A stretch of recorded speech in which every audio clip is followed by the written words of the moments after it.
فەمووی ڕۆڵە شیرینەکانم جادی قەت بدەن بەڕێزان ئەم قورئانە هەمووی دەرس و ئامۆژگاریە بۆ ئێمە ئینسان وابزانام کتێبێکی کەی ناوێت ئەوەندە لە خزمەت قورئاندا بێ و لێی ورد بێتەوە ڕۆڵە شیرینەکانم قورئان پێمان دەڵێ ئەگەر ئەولادێکت هەبوو ناساڵحیش بوو داخیشی کردبوو بە جەرگتە ئەو دەکوڕە زۆر ئازاری دڵی یعقوب پێغەمبەریاندا بوو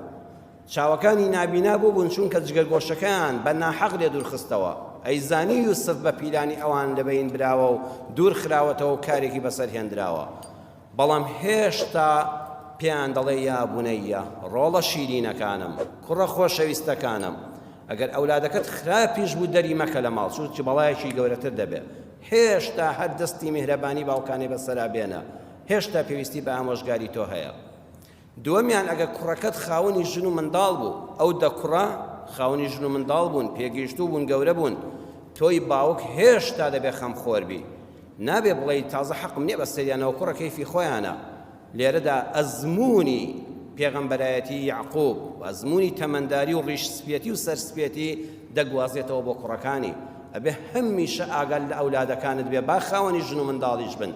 ئەو ئەزمونانەی لە ژیانە وەرد گرتوون بە زمانێکی شیرین پێیان بگەیەنە